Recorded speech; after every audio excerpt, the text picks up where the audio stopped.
Армысыздар, құрметті тыңдармандар, арнама қош келдіңіздер. Бүгінгі әңгімемді бастамас бұрын сіздерге мына бір фильмді естеріңізге түсірсем деп едім. 90-шы жылдар болған Санта-Барбара фильмі естеріңізде ме? Осы фильмге ұқсас қазақтың Санта-Барбарасы туралы сіздерге әңгімелеп берсем деп отырмын. Әңгіме ұнап жатса лайк басып, пікір қалдыра кетсеңіздер. 90-шы жылдардың басы. Ел ішінде тоқырау заман. Шалғай ауылдарда тіптен жұмыс жоқ. Совхоздың барлығы ыдырап тарап кеткен. Жұмыс болса да айлық жоқ. Күнкөрістің қамымен жұрт қалаға көшкен заман. Ол уақытта мектепте 9-шы сынып емес, 8-ші сыныптан кейін кетесің, оқығың келмесе. Толқын да үйге сыймай 8-ші сыныпты бітіре сала Талдықорған қаласына училищеге оқуға түсуге кетіп қалады. Студенттік күндердің қызығы басталып, жатақханада жатқан студенттерге ол заманда оңай болған жоқ. Ата-аналары ақша бермесе, өздері жұмыс істемесе қайдан оңсын? Бірде аш, бірде тоқ. Сонда да еркіндікте жүрген соң бос уақыттарын көңіл өткізуге тырысатын жастардың қатарында жүрген Толқын еш нәрсені ойлап қайғырмайтын. Бір-бірінің киімдерін ауыстырып киіп, вечерлетіп, дискотекаға барып жүрген күндердің бірінде Нариманмен танысады. Әскерден жақында келген болса керек, үстіндегі формасында шешпеген ұзын бойлы, қара торы, сымбатты жігітті бірден ұнатады. Қасындағы құрбысы Ұлпанның ағасы әскерден келіпті. Бізді вечерге шақырды. Барайық, босқа отырмай билеп келеміз дегенде, келсе кеткеніне қуанды. Машина тауып ерінбей ауылға келген бір топ студент, жастар таңға жуық тарқайды. Бұл кезде Нариман Толқын екеуі танысып, түнімен билеп тастаған. Қайтарда шығарып салып тұрып, ертең барамын, сөйлесеміз ғой, дейді. Толқын жүрегі алып үшіп күні бойы жігітті күтеді, бірақ ол келмейді. Не болды сонша қайғырып, келмесе қойсын? Айналаңа қараш, жігіттері толып жатыр деген құрбысының сөзіне ойланып қалады. Шынымен де бір көрген жігіттің жолын өлердей тосып, жындым ба деп, енді жан жағына қарап, уақытша болса да біреуді табайын деп жүрген күндердің бірінде Нариманның өзі келеді. Бір қызығы, Толқын оны көргенде қуанып кетеді. Бақыттан басы айналып жүргенде, жасы 18-ге толмастан Нариман айтпай ауылға алып қашады. Оқу жайына қалады. Бір отбасына келін болып түседі. Ол заманда тойдың барлығы палаткада өтеді. Ақ батасын кимесе де кішігірім той жасап, ата-енесінің қолында тұрып жатады. Ата-енесі ауылдың сыйлы азаматтары, ұл қыздарына жақсы тәрбие беріп, өсіп өніп отырған адамдар. Толқынды қызындай көріп келген күннен еркелетіп отырады. Жас келді, әлі бала ғой, жұмсай бермеңдер, үйренеді, деп үлкен келіндеріне зекіп отыратын енесін бірден жақсы көріп кетеді. Уақыт өтіп жатыр, келінге ұрлана қарайтын жұрт, әй Батима, келіннің әлі көтермеген бе? Қарақаттың ба дегендерге, жас қой әлі, жас келді, құдай беремін десе бірақ күнде береді, деп сөйлеген елді жақтырмай өзіне ұрса жөнеледі. Ондай кезде Толқынның көңілі босап жылап қалады. Қасына келген Нариманға, мына ауылдағы қатындардың сөздерінен шаршадым, кетейікші дейді.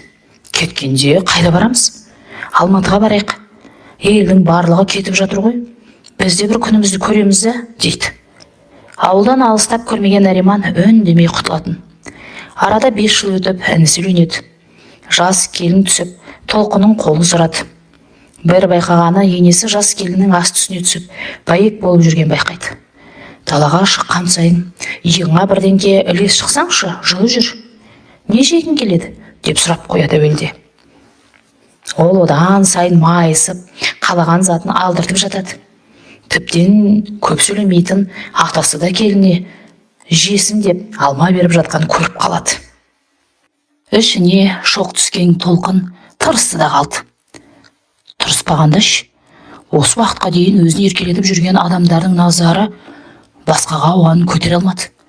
Келіннің аяғы ауыр дегенде үйдегілер ерекше қуанып, құдаларын шақырып, бұның әке шешесіне көрсетпеген құрметті көрсетіп жатты. 9 ай 9 күн болды дегенде, келін босанып барлығы перзентхананың алдында жүргенде, Толқын киімін жинап кетіп қалады. Құдай-ай, не жаздым? Ана Толқынды алып келіңдер. Қалауы не екен сұрасаңдаршы, дейді Батима жиналған балаларына. Апа, бір перзентке зар болып жүрген адамға не керек дейсіз? Қаралмайды ма енді осылай жүргенде баламды құртар ма екен? Сен осы үйдің үлкен келінісің ғой, әрі жолың білесің.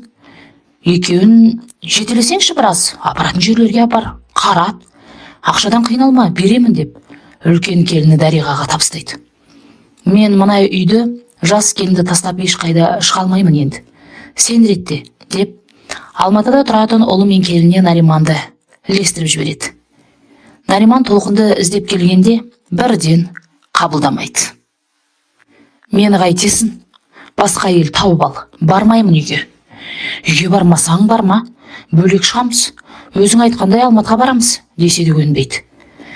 Енді артынан үлкен абысыны Дариға келеді. Осылай қашанғы қырсығып жүресің? Нариманнан артық бай таппайсың. Одан да жүр, мен сендерді қаратамын. Екеуіңді бірдей тексереміз. Мүмкін сен кінәлі емес шығарсың, дегенде ойланып қалады. Олай да болуы мүмкін ғой, дейді. Көрейік. Енеміз ақшасын берді, қысылма деп, екеуін Алматыға келеді. Нариманға жұмыс тауып беріп, жеке пәтерге шығарады. Ендігі кезекте таныс тауып ауруханаларды аралап, сараптамаларын тапсырып күндер өтеді. Барлығы дайын болған күні Дариға екеуін жетектеп дәрігердің алдына келеді.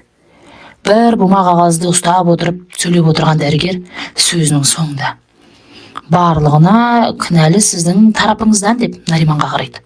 Толқынның сараптама көрсеткіші 100% дұрыс. Толықтай ана бола алады.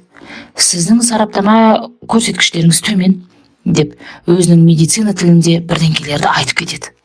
Сіз ешқашан балалы бола алмайсыз, деп сөзін аяқтаған кезде Нариманның түрі қарайып кеткен еді. Бір демде 10 жасқа қартайып кеткендей болып көрінді. Әскерде жүрген кезде ауырып немесе жарақат алған кездеріңіз болып еді, дегенде басын изеді. 2 ай әскери госпитальда жатып шыққанмын, дейді. Өкінішті. Одан бері емделмеппіз. Ендігі кеш болып кетті, дегенде Нариман орнынан тұрып сыртқа шығып кетті. Толқынның төбесінен жай түскендей болады. Осы уақытқа дейін өзін кінәлап келген ол талай түндерді жылап өткізген еді. Бір демде Нариманға деген көңілі суып кеткендей болды. Көкірегінде тәкаппарлық бір сезім пайда болып, өзін күйеуінен бір саты жоғары көтеріп алды. Қолына түскен қаруы оны асқақтатып жібербеді. Тіптен бедеу күйеуімен тұрам ба деген ойда келеді. Дариға үйге келген кезде күйеуі тағатсыздана күтіп отыр екен. Не болды? Адамды зарықтырмай айтсаңшы енді, дейді. Дариға дәрігердің сөздерін өзгертпей айтып бергенде Жанболат інісіне қатты жан ашып кетеді. Мұны апамдарға барып айту керек енді. Нариман өзі қалай, дейді. Нариман жағдайы нашар. Екеуі кетті үйлеріне. Білмеймін енді не болатын, дегенде ешкімге айтпа. Енді екеуінің жағдайын жасау керек, дейді. Жағдайларын қалай жасаймыз? Білмеймін. Бала асырап алады ма? Қайдам? Толқын өзі туысы келсе қайтеміз? Не болса да бір жағын қарастыр, дейді. Ертеңінде ауылға жеткен Дариға ата-енесіне жағдайды айтып береді. Баламай, баламай, ендігі күні не болады екен, деп енесі көз жасына ерік беріп жылап алады. Сен осы істі аяғына дейін тындыр. Басын бастадың ғой, ештеңкеден қысылма. Сонда менің қолымда не келеді? Ана Толқын баламды тастап кетпесін. Әйел болып сөйлес. Екеуі бала асырап алсын, дейді. Қайдам? Сіз де айтады екенсіз. Ол баланы мен қайдан табам? Айдалада жүрген жоқсың. Айналаң толған халық. Алматы үлкен қала. Іздесең табасың. Толқынды көндір, деп Дариға кеткенше соңынан қалмай шегелеп тапсырып жатты.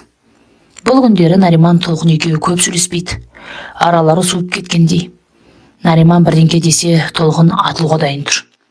Амалдың жоқтығынан жүрген адамдай. Жұмысқа барып жүргені болмаса, құр сүлдесі қалған Нариман бір күні жұмыстан қысып келеді. Сенің енді ішкенің қалды ма? Сасымай ары жатшы, деп теріс бұрылады. Мені адам құрлы көрмейтін болыпсың ғой. Енді маған не істе дейсің? Аяғыңа жығылайын ба? Кешірші мені. Мен екемін ғой кінәлі, деп солқылдап жылай бастағанда толқын шошып кетеді.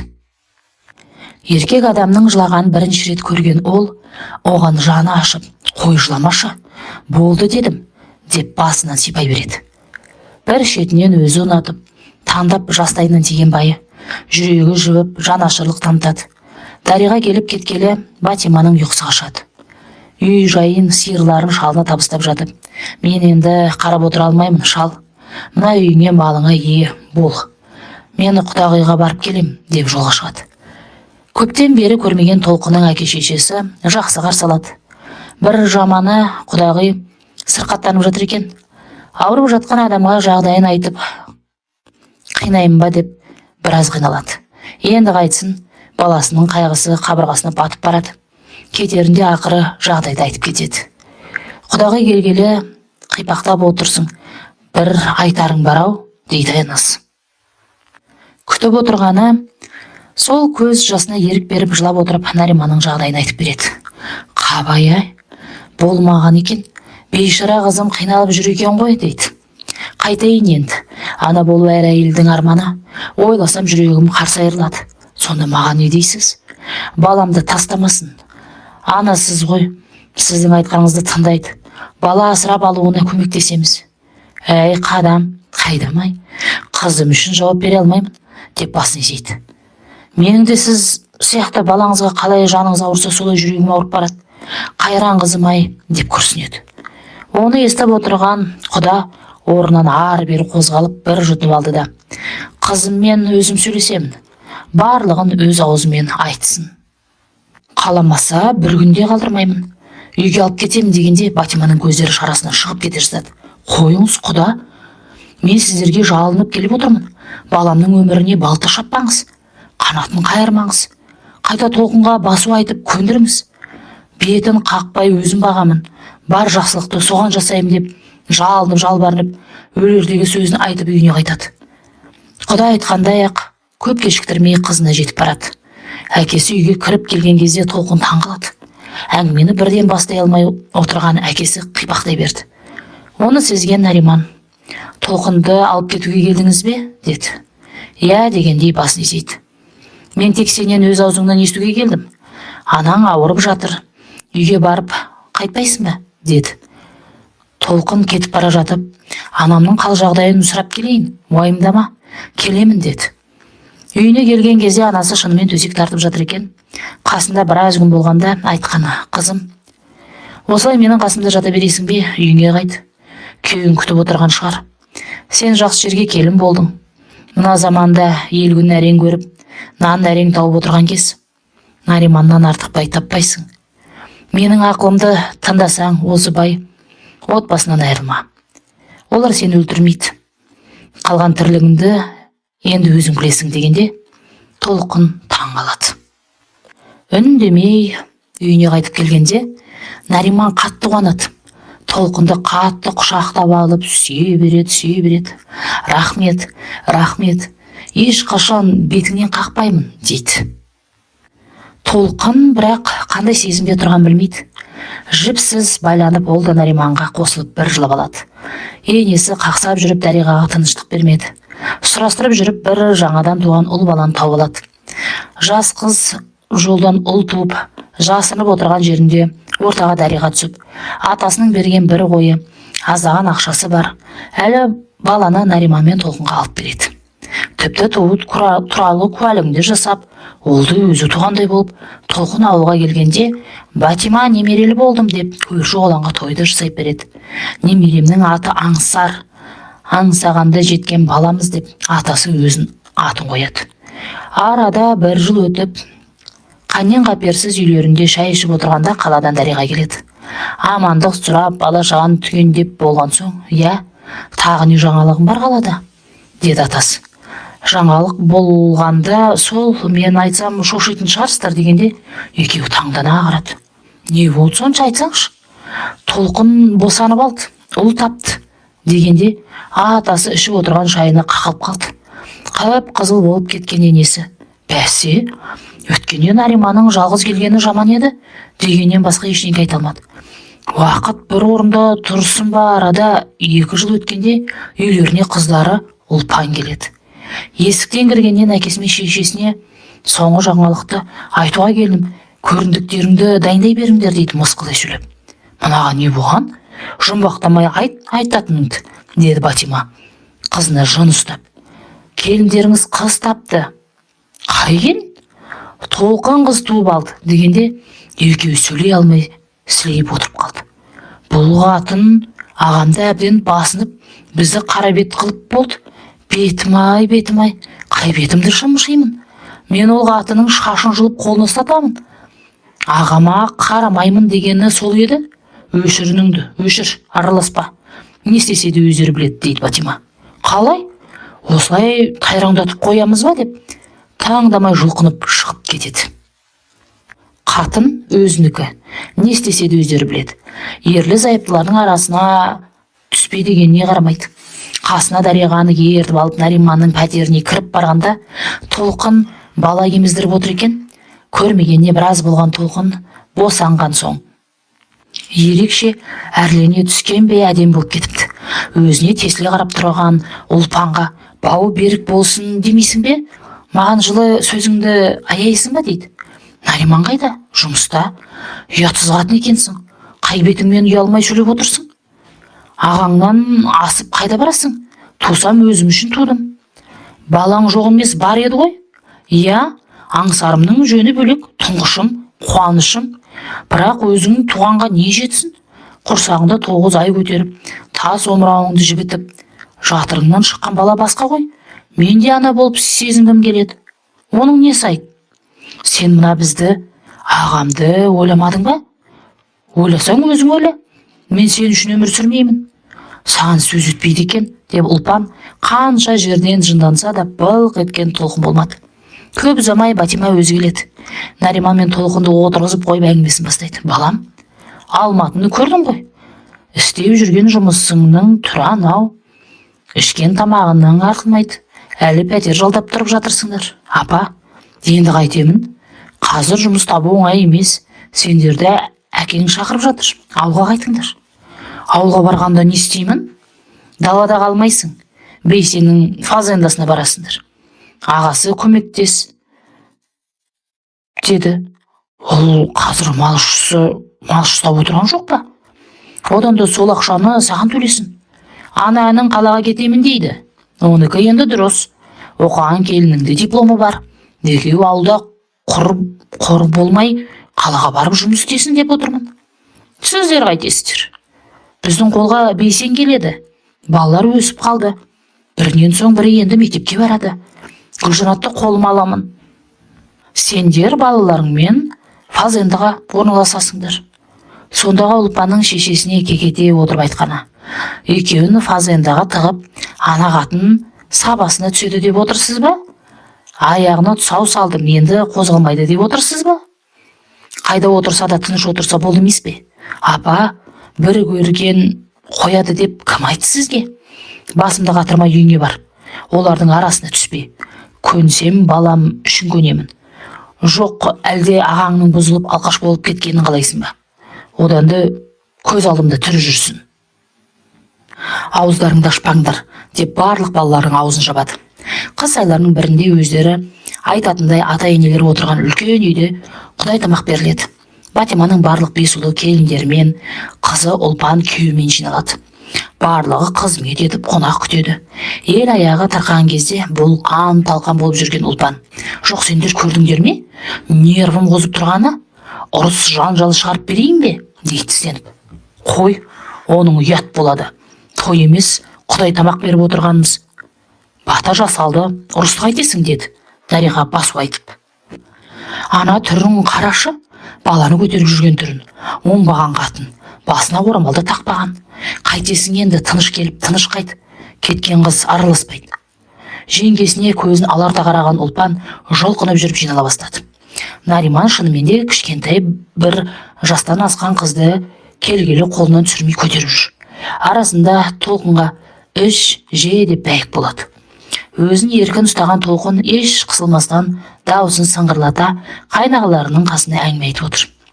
Мұнда келіп ыдыс жуғанға көмектессе болады ғой, қонақ болып келіп қонақ болып кетейін деп отыр ғой, деді Гүлжанат қабағын түйіп. Ас бөлмеге кіріп келе жатқан Батиманы көргенде әңгімесін тоқтата қойды. Осыдан 1 жыл бұрын ауырып жатқан анасы қайтыс болған. Арада 1 жыл өткенде әкесі де кетеді. Енді соның қырқына бару керек. Күні жақындаған сайын қипақтаған Толқын Нариманды жағалап жүр. Құр қол барамын, ұят шығар барғаным. Не апарамын? Қайнағымен сөйлесіп көрсеңізші, бір қой беріп қалар. Жақсы сөйлесем, сен де сұранбайсың ба? Орнына адам тапсын. Қайдам, мені жібере қоймас. Өткендегі шудан кейін жібермейді. Мен енді төркінмен сопиып жалғыз барам ба? Қойды берсе қалай апарам? Ол жағын ойластырамыз да, деген. Ертең жолға шығамын деген күні. Бейсен 1 қой беретін болды. Сөйлестім. Жақсы болды ғой, деп қуанып кетті. Енді машина табу керек. Өз алып барамын деді. Қайнаға жарады.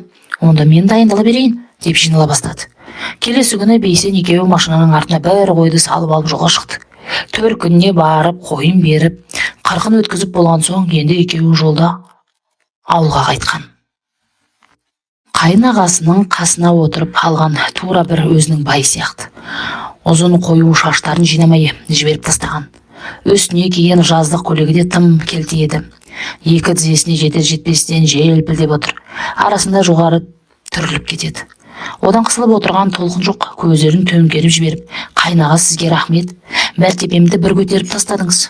Оқасы жоқ, апам ой сопиып жалғыз бармасын деген. Нариманның орнына адам таба алмағаны қиын болды. Ой, соны қойыңызшы, сізбен барғаныма риза болып отырмын дегенде, Бейсен таң қала қарады. Қайнаға, сіз жомарт адамсыз ғой, қойды да бердіңіз. Өздерінің еңбектерін ғой, сонда да сізге ризамын. Гүлжанат абысының арманы жоқ қой, сіздей жігіті бар, дегенде Бейсен қысыла бастады. Гүлжанатқа баланы тудыра бергенше, бұлай мен жаққа да қарап қоймайсыз ба, дегенде Бейсен машинаны кілт тоқтатты. Не деп тұрсың сен? Енді фазендаға күнде келесіз, сізге қарап телміріп жүргенді байқамадыңыз ба? Сен не деп тұрсың? Есің дұрыс па? Деп Бейсен ашулана бастағанда. Енді маған не істейсіз? Мен де адаммын, өлетін болдым, деп жылай бастады. Сен бай бар қатынсың. Мен сенің қайнағаңмын, санасыз. Иә, санасызбын. Бірақ Нариманмен қалай тұрып жатқарсыңдар деп сұрамайсыз ба? Оныкі істемейді. Маған жаныңыз ашымайды ма? Дегенде Бейсен көздері алар. Ондай емес еді ғой, дегенде. Өтірік білмей қалғандай болмаңызшы. Ана 3 бала, оныкі емес өзі де біледі. Мен әлі қылшылдаған жоқ, жаспын. От болып жанып барамын, қараңызшы, деп қолдарын созып, Бейсеннің бойына асыла кетті. Жылдам қимылдаған келінің әрекетіне қарсылық білдіре алмай, Бейсен де жүрегі дүрсілдеп, есінен тана берді. Гүлжанат фазендадан ата-енесінің қолына келгелі 4-5 жылдай болып қалды.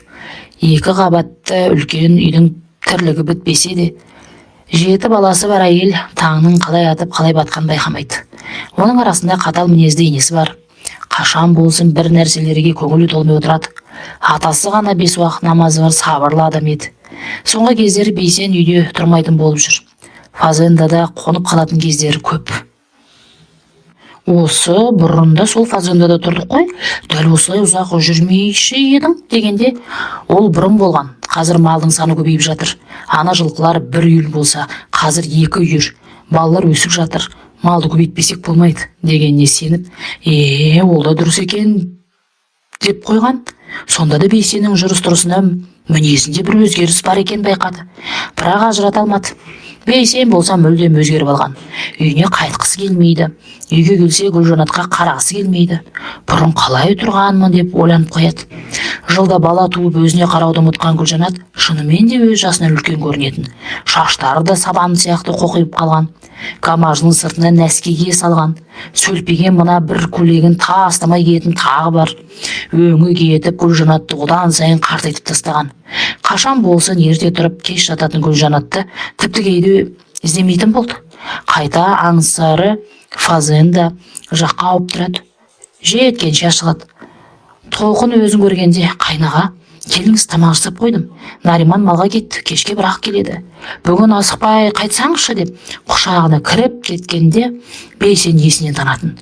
Гүлжанатта емес, малдың арасында жүргесе де үстінен жұпар иісі аңқыған қылықты келін өзін жібермей әбден қайнайтын. Қайнаға, аңсаған мектепке баратын уақыты болып қалды. Баламды алып мен де ауылға кетіп қалайын ба? Мұнда кім қалады? Нариман жалғыз қайтеді. Оны көндіремін ғой. Бала мектепке бармаса болмайды. Оны ойластырармыз. Жақсы, тағы айтарым бар, деп Бейсен шауыштарын саусақтарымен тарай бастайды. Не болды? Аяғым ауыр сияқты дегенде Бейсен ыршып түсті. Шошымаңыз, не болды сонша? Туасың ба? Әрине, сізден бұру тапсам арманым жоқ. Қой, болмайды. Нариман біліп қойса қайтеміз? Оны қойыңызшы, өзім реттеймін, қорықпаңыз дейді. Сонда да абай болу керек. Біліп қойса пәле ғой. Ту, сізде қиналмайтын жерде қиналады екенсіз. Одан да келіңіз, массаж жасап берейін деп арқасын уқалай бастайды. Арқаңыздың барлығы қатып қалыпты ғой, денеңізді бостаңыз деп саусақтарын батырып жібереді. Енді Бейсен қипақтап өзін қоярға жер таппайды. Кешке Нариман малды қораға кіргізіп жатқанда күндегідей қасына бармайды. Үйде де қараңғы түскенде бірақ кіріп: мен үйге қайтайын, ертең ана қораның шатырын жабу керек, шегелер әкелмесе болмайды екен. Тамақ ішіп бірақ шықпадыңыз ба, қайнаға? Үйге ертерек жетейін. Иә, Гүлжанат абысын ренжіп жүрер, тездетіп жетіп алыңыз, дейді өтірік күлгендей болып. Бейсен кеткен соң Нариманға тамағын беріп отырып: аңсардың мектепке баратын уақыты болып қалды, не істейміз? Дейді өтіріктен майысып. Тура бір Нариманның айтқан сөзі өзіне маңыздыдай көрсетіп. Өткенде апам айтқан, өзінің қолына алады. Маған айтпады ғой. Аңсарымды сабаққа дайындап кім оқытады? Гүлжанат жеңгем бар ғой, өзінің балаларымен қосып бағады. Ол да дұрыс екен, деп өтіріктен көне қалды. Одан кейін айтатын әңгімесінің салмағы ауырлау болып тұрған соң онша қазбаламады. Менің тағы айтатыным бар. Ол не тағы? Аяғым ауыр, дегенде Нариман қолындағы табағын лақтырып жіберді. Өткенде төркініңе барғаның жаман еді. Сен осы жүрісіңді қашан қоясың? Әбден қарабет қылып болдың ғой, деп шашынан уыстап қысып алып сүйрей жөнеледі. Әбден ұрып тепкілеп болған соң сыртқа шығып кетеді. Ішін жауып екі бүктеліп алған Толқын солқылдап жылап жатыр. Қасына келген кішкентай қызы қоса жылап түннің бір уақытында бірақ тұрады. Келесі күні келген Бейсен Толқынның көгерген түрін көргенде шошып кетеді. Қорықпаңыз, сізді айтпадым, дейді. Бұл күні үйіне қайтуға асығады. 2-3 ай өткенде апасы: қыркүйек жақындап қалды, ана Толқын Аңсарды мектепке дайындайтын ойы бар ма? Үстіне форма, портфелін әпересін, екеуін әкелсеңші, деп Бейсенге тапсырады. Бейсен Аңсар екеуін фазендадан алып келеді. Ата-енесімен амандасып, Гүлжанатпен амандасып жатқан кезде Толқынның шығып қалған ішін көргенде Батима селк ете қалады. Ұялып тұрған ол жоқ, Гүлжанаттың қасына отыра қалып әңгімесін айта бастайды. Сол жылы Толқын қыз туып алады. Әдетіне басып, Бейсеннің басын тағы айналдыра бастайды. Бейсен де бұл жолы өзін еркін ұстап, батылдана түседі. Қайта Толқынды Нариманнан қызғанатын әдет шығарады. Бір жолы ауылда үлкен той болып, сол тойға барлығы бірге барады. Басында Нариман барғысы келмей бас тартады. Біз де адамбыз ғой, малдың соңында қашанғы жүреміз? Бармасаң ғой, қайнағалар барады екен, солармен ілесіп барам дегенде амалсыздан көнеді.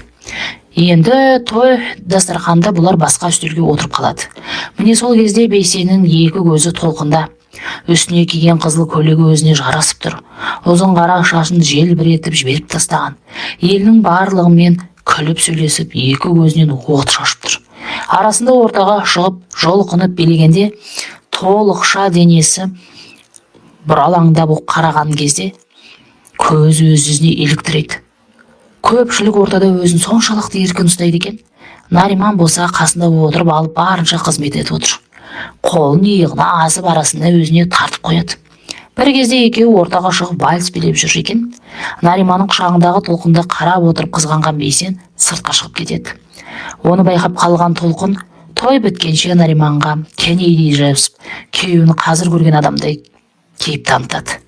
Бейсенді одан сайын қызғандырғысы келеді. Қастарында жүрген Гүлжанат болса түк сезер емес, өзімен бірге екі баласын ертіп келген. Той біткенше солармен алысып жүреді. Үйден шығарда енесі: мына шуылдақтың барлығы мазамды алатын болды ғой, майдаларын алып кетіңдер дегенде, Толқын: менің балаларым атасының қасында күнде бола бермейді, атасымен отырсын деп шығып кеткен. Енесінен қаймыққан Гүлжанат екеуін алып шыққан болатын. Арасында бір фазендаға барып тұратын атасы Бейсенмен бірге ілесіп келеді. Көліктен түскеннен: ата, келгеніңіз қандай жақсы болды, сізді сағынып жүрген едім, келіңіз, қазанға ет салайын деп Толқын барынша атасының көңілін аулап жатыр. Қайнаға: атамды осылай өзіңізбен бірге әкеліп тұрмайсыз ба, көжеден алыңыздар деп сөйлеп жүр. Бейсен әкесімен күн ұзақ жүреді. Екеуі қорадағы көңді шығарып, шатырдағы кеткен жерлерді жауып, кеш батқанын байқамай қалады. Кеш батқанда малмен бірге Нариман келіп, кешкі тамақтан соң қайтады.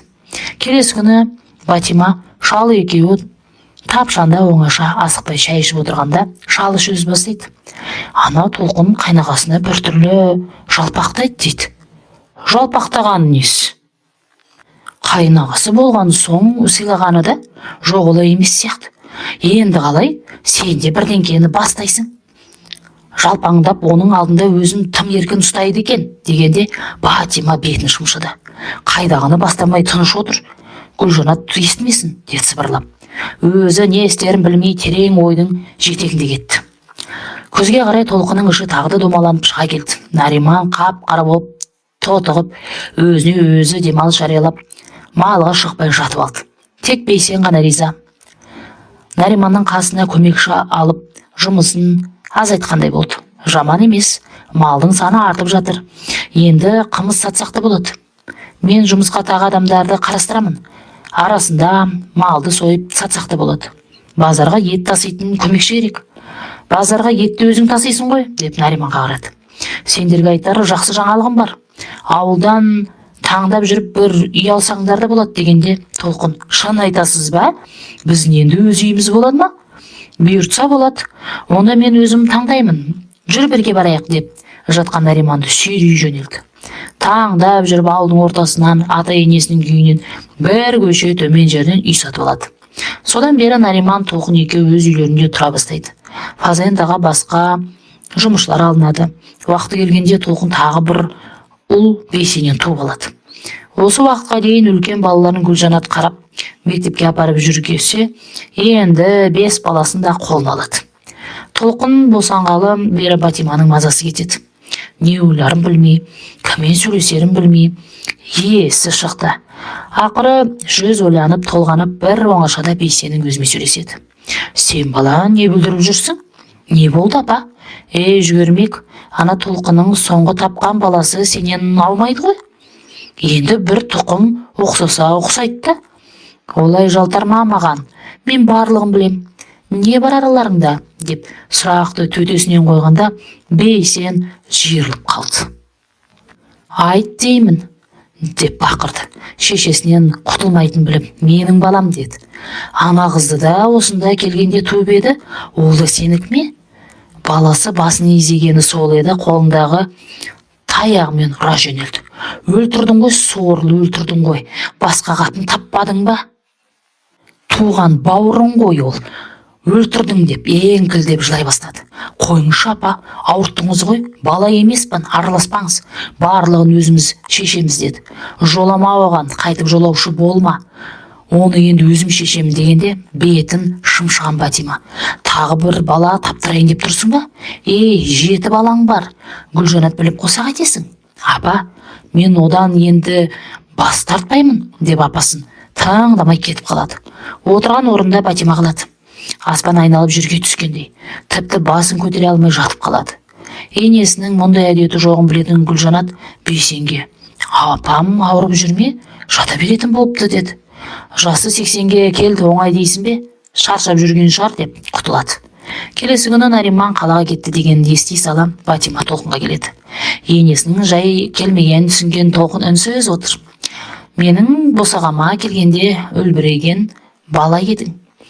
Жас әлі, сөйлемеңдер деп сені еркелетіп басыма шығарған өзім болып тұрмын ғой. Шыдасам осы уақытқа дейін бір Нариманның үшін шыдап келдім. Қаладан 2 бала туып келгеніңде де үндемеген едім. Енді мынауың сенің не істеп жүргенің? Апа, сөзімді бөлме. Еркек құрып қалғандай неге қайнағаңа жабысасың? Көлбеңдеп. Апа, сенің маған ақталғаның керек емес. Еркектің есі болмайды. Оған бәрібір. Балалар өсіп қалды. Алды 20-ға толып жатыр. Ана қызы тұрмысқа шығамын дейді. Ертең құда болады. Қазақтың мақалы жолы бар. Өсіп өнген жерден, текті жерден қыз ал деген.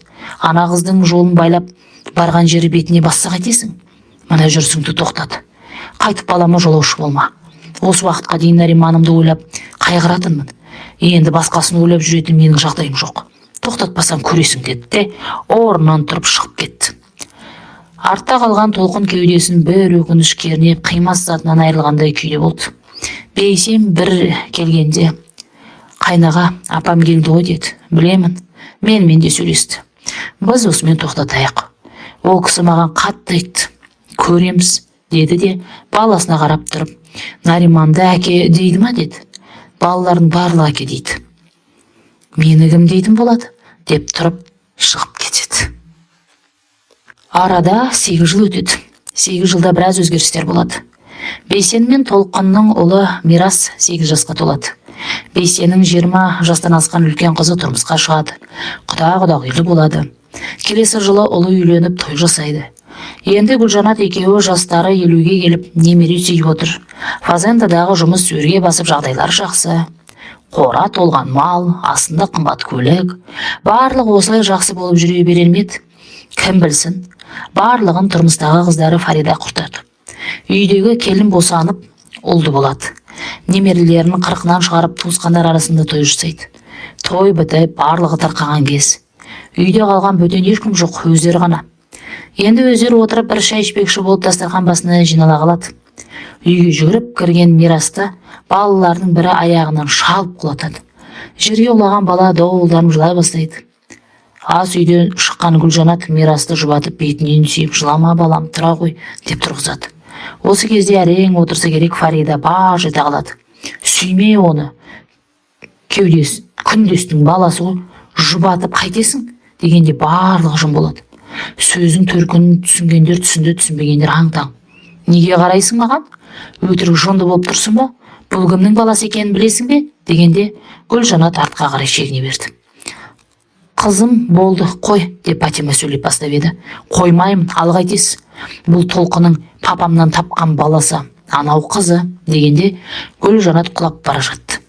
Толқын отырған орнынан атып тұрып сыртқа жүгірді. Артынан Нариман кетті. Көк беттеніп алған Фарида қоятын емес, ұятсыз. Қашып бара жатқан қара деп айғайлап жатыр.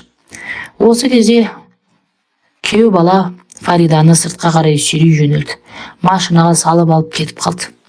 Абысындар Гүлжанатты төсегіне апарып жатқызды. Біреуі жедел жәрдем шақырды.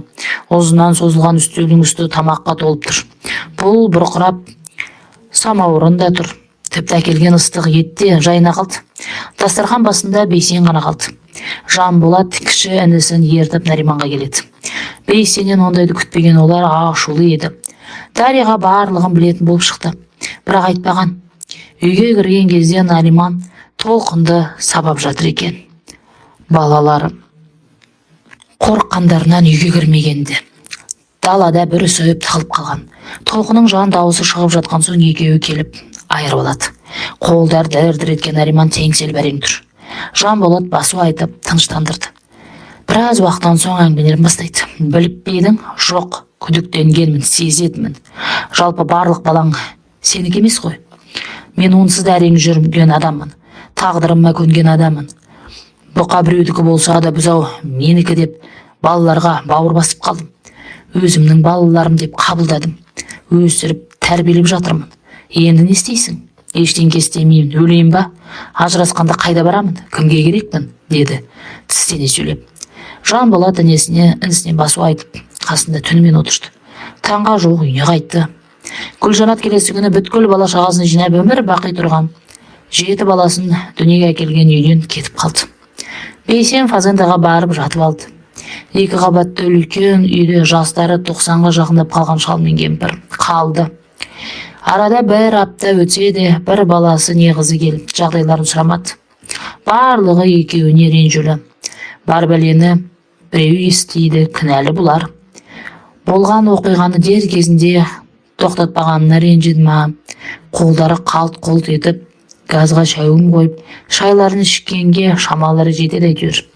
Түбі келеді ғой, қайда барады дейсің деп қояды іштей. Бұл күндері өсек жерде тұрсын ба?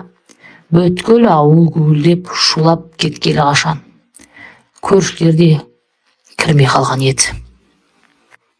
Құрметті тыңдармандар, әңгіменің соңы. Әңгіме ұнап жатса пікір жазып, лайк баса кетсеңіздер.